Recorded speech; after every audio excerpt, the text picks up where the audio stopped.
Hello everybody and welcome back to the channel. My name is Crimson Flower and today we're doing the 4th week of Edward's adaptation vlog. Edward, how has your week been?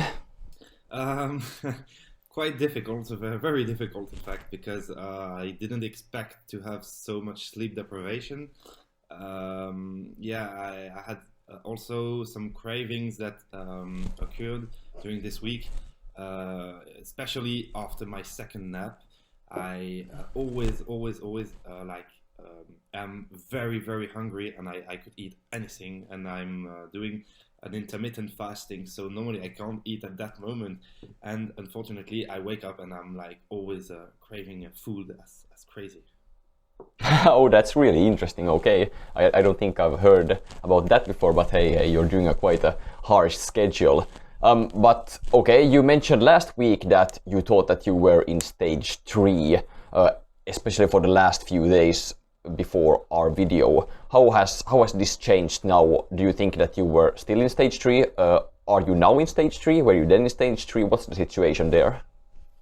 In my opinion, I entered stage 4 like 1 or 2 days ago, since I had SORAM in my naps.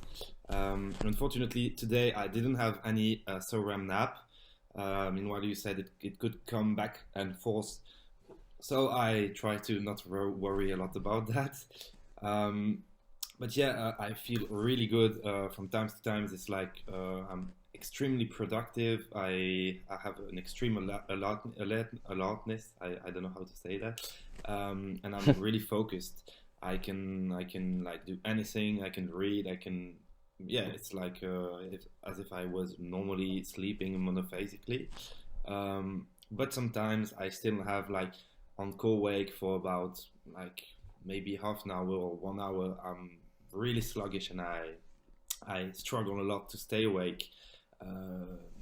From time to time I have this also between my core and nap 4 gap, and meanwhile the rest of the time it's like really okay. I feel good, even if it's not at the maximum that I could be. I think I'm in stage 4. Oh, okay, that's really interesting to hear. So up until a few days ago, you've been in stage 3 and have had these very low alertness levels during the day. But now you've sort of gotten, you will talk about your naps in a bit, but you've gotten like becoming more alert. So now you only have the tiredness dips in the morning and sometimes in the evening, right? Yeah, sure.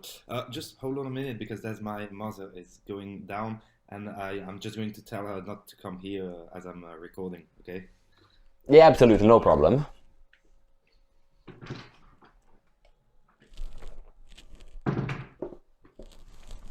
Done. Yeah, great, okay. So yeah, you have had alertness dips in the evening and the morning, but you're feeling like much better during the day, right? Really during the day it's very easy. At the contrary, in the beginning of this adaptation, it was during the day that I was really sluggish, and during the night I was like really awake. Maybe it's correlated with the fact that I don't put any red glasses after co-wake. I don't know if maybe it's correlated.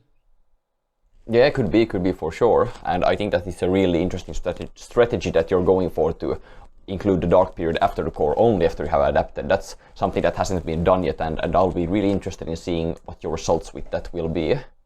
But okay, what day are you on exactly right now? I'm on day 22, if I remember correctly. I'm just going to have a quick look. Oops. So on the 24th of November. Yeah, so 23 days, 23. Okay, so your 4th stage started around day 21 or something? Yeah, around day 21 or something. Yeah, but it's quite special, because on E1 extended I could really feel the difference between like stage 1, stage 2, stage 3 and stage 4. Here is most likely that I'm bouncing between different stages. It's very special, because sometimes I feel like I'm on stage 3, most likely. Sometimes I feel like I'm adapted. Sometimes I feel like I'm in stage 4 because I'm awake, I'm focused, but not at the maximum of my potential. So yeah, it's quite special. In fact, I cannot say I'm really in stage 4 because I'm not sure about that, but I feel much better than last week, obviously. Okay, so if I understand you correctly, it's that it's not that the changes are subtle, but it's that you're jumping between stages. Yeah, that's it. Yes, I think so. Yeah, okay, that's interesting because people usually get those feelings on schedules like Everyman and very difficult schedules, and it's interesting to see that you're getting them on this still like 5-hour total sleep time schedule, 5 hours and 30 minutes. That's really interesting to hear for sure. Yeah. Okay, yeah, but so you're jumping between the adaptation stages, and do you still? I asked you about the subtleness of this, but do you feel like you're how does your stages compare to your Everyman 1 stages? Are they much difficult? How would like this adaptation stage 1 compare to the last adaptation stage 3 or stage 4? Is there some similarities there? Like, is it very much more difficult? Yeah, of course, it's really much more difficult. In fact, the really main difficulty is that I have huge cravings to microsleep. So especially when I wake up from a core, a nap, it's a bit less tremendous, but really when I wake up from the core, it's very, very difficult. I like oblige myself to stay upright. I don't sit or something. Otherwise, I know I'm going to microsleep. Sometimes I like go in my bed, lie down for like 1 or 2 minutes, and I know on that moment I'm microsleeping. So this is really difficult sometimes. Also on E1 extended, on stage 1, stage 2, or stage 3, I could really study. I could work. I could be productive all the time without having any microsleep being in front of my computer. So here, sometimes I'm working on my project and I need to stop doing jumping jacks, going and do some sport or something really to wake me up. Otherwise, I know I'm going to fall asleep, and it's like uncontrollable because I'm in front of my computer. I like open my eyes wide, but it's like much stronger than me. I cannot stay like this for 10 or 15 minutes. There's a moment where I'm going to fall asleep, and I even don't realize it, in fact. So it's quite dangerous, in fact, because I don't realize when I fall asleep. Like I feel the cravings coming, and at that moment I really need to react fast, otherwise I'm going to microsleep.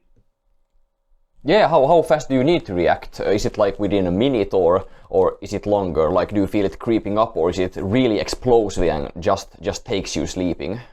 I say it's creeping up. Sometimes it's exploding, but I really need to react in 1 or 2 minutes. Otherwise, I will get comfortable and I will say to myself, no, it's okay. I won't microsleep. I can stay like that for a few minutes.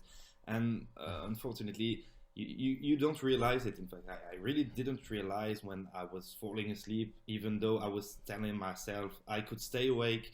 So yeah, it's very special because when you have those cravings of sleepiness, you most likely really are sorry, very confident. So you think you're pretty sure that you are not going to microsleep, and even when you microslept, you're pretty sure that you didn't. So it's quite special feeling. But yeah, I'd say that's a very good thing is to not trust yourself at all, and like do the thing, get up and try to, even if it's a slightly craving of sleep, get up and do something. Otherwise it will pull you down, and then you will fall asleep. Yeah, for sure. It sounds like your body is really sneaky here and absolutely trying to make sure that you're oversleeping, but you're not letting it do that, and that's cool to hear for sure. Okay, but you talked about your naps a bit already, and you said that you've gotten REM in the naps. Can you talk a bit about that, about your sleep architecture, how it has changed since you entered stage 4 or in the end of stage 3? Well, it's quite how can I say that, destabilizing or something. So in fact, since the beginning of the adaptation, my sleep architecture didn't change as much, and since I had a few SOREM naps, I have huge fluctuations in my core sleep, also in my naps. So sometimes I have SOSWS nap. It can occur in the morning. It can occur in midday nap or in the afternoon. So there's not really any fixed time for SOSWS to come. Sometimes I also have SOREM in the afternoon nap, so at 5 p.m. That's really special. I have like about 7 or 8 minutes of REM, coupled with about 4 or 3 minutes of SWS. Unfortunately, I always have SWS weights, so I can't get rid of that. But I'm like most likely used to it. I've had 2 or 3 days here, the past 2 or 3 days that I had nice SOREM naps, and it was very pleasant to wake up from them. Even though I was completely sluggish after that, I was like extremely sleepy, and I thought it would be the contrary because SOREM naps are normally more refreshing than a simple light sleep nap. But here I was completely crazy about sleeping again, even though this nap felt very long and so on. So very special. And yes, I really I'm a little disappointed because I don't had any nap, SOREM nap today. But yeah, hope so. I hope it will come back.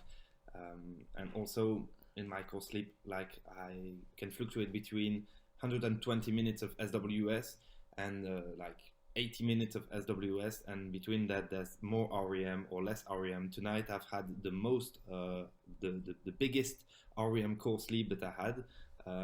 Like since the beginning, I didn't have any more than about 30 or 35 minutes of REM in my core, and tonight I've had about 45 minutes. So it's I don't know if it's an improvement or if it's just my body that's trying to catch up with REM deprivation.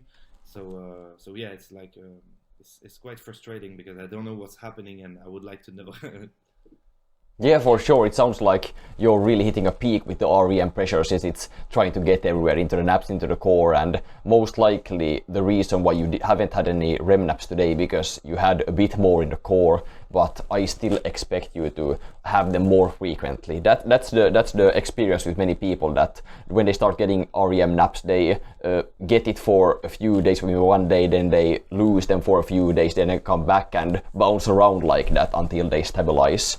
But when you talked about how much REM you got in your naps in the last few days, how did it feel after you woke up from the nap and got through the sluggish stage? Was it like, were you more productive then than what you usually are, or did this tiredness carry on until you slept for the next nap?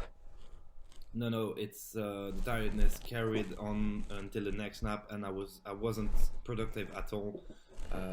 I was with my associate, and I told him he's on a polyphasic schedule also, so he's adapting to dual core 1, but it's like 3 hours of SWS, 3 hours in the first core, 3 hours in the second core, and one nap.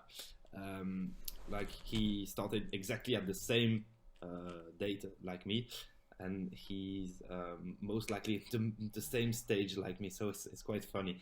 But yeah, I was with him, and he had also a bit of troubles to stay awake, and I told him I couldn't work because I couldn't even keep my eyes open.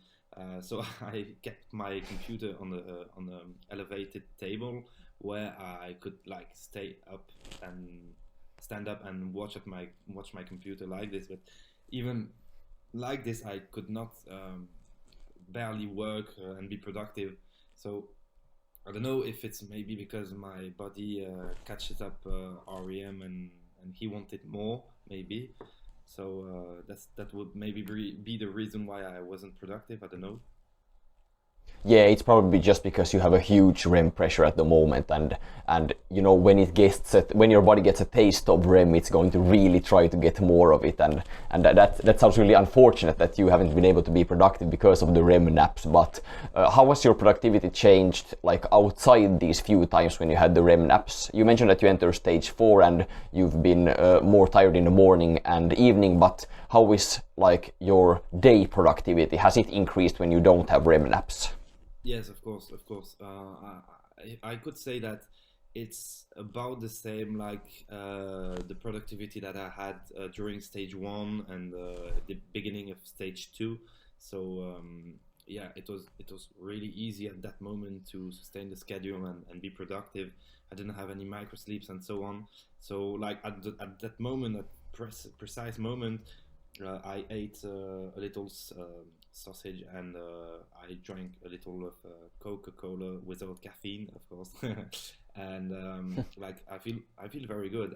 I don't think that even if I stand it like this, not moving for about 20 minutes, maybe I could feel a bit sleepy, but I wouldn't be micro sleeping. So yes, it's most likely the same as in stage 1, but in stage 1 I had this productivity even during the night and in the evening. Okay, okay, sure. That's also interesting to hear, and I hope that your productivity is going to be increasing soon. You talked I about can't that hear you. you exercise more when you wake up now because otherwise you'll fall asleep. How have you improved your method of trying to stay awake and combat the sleep deprivation in any way since we last talked?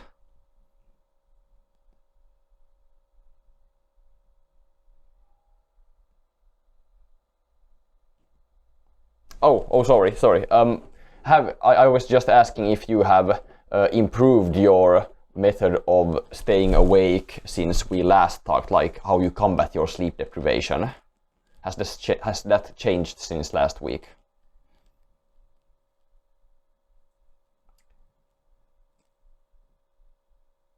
Can you hear me now?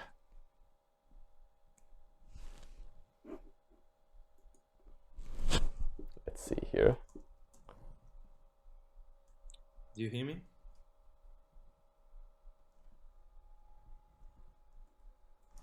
Hello, can you hear me now? Do you hear me? Yes, I hear you. Can you hear me? Okay, it seems that I have some connectivity problem. Oh, that's unfortunate, but what can you do? I was just asking you if you have improved your method of staying awake since we last talked, like how you combat the sleep deprivation. You mentioned that you've been exercising a bit more, but has anything in your routine changed?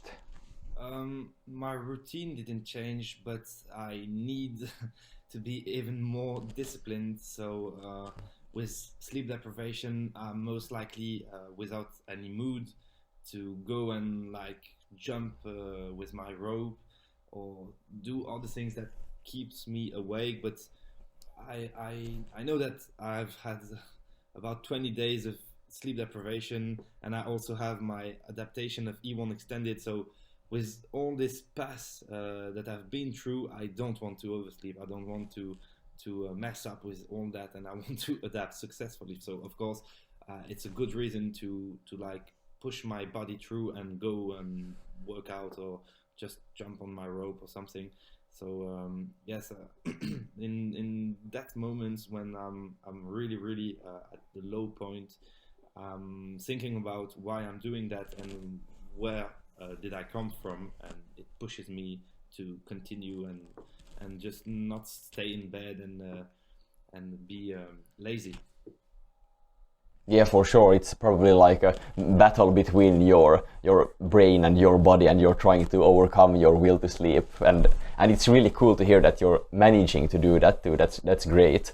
Would you say that your requirement for willpower has increased like a lot, or is it just a minor amount more that you need? My willpower increased a lot in relation with my sleep, but not really in my lifestyle in general because I was eating quite healthily, and now I have a lot of difficulties to eat healthily. There's I don't know if there's some things right now that I can say or remember, but yeah, in general, it's more difficult to like be productive for something else than sleep, in fact, because I'm trying, of course, to adapt as hard as I can, and so it takes a lot of energy. So each other adaptations, like intermittent fasting or something like that, are much more difficult. So yeah, I'd say that it's more like a transitioning of my energy that I had input in all the tasks that I did in polyphasic sleep finally. Yeah, okay, yeah, that seems to be the experience that starting multiple adaptation at once is really hard. But are you like, were you already like adapted to intermittent fasting and now you're getting trouble with it?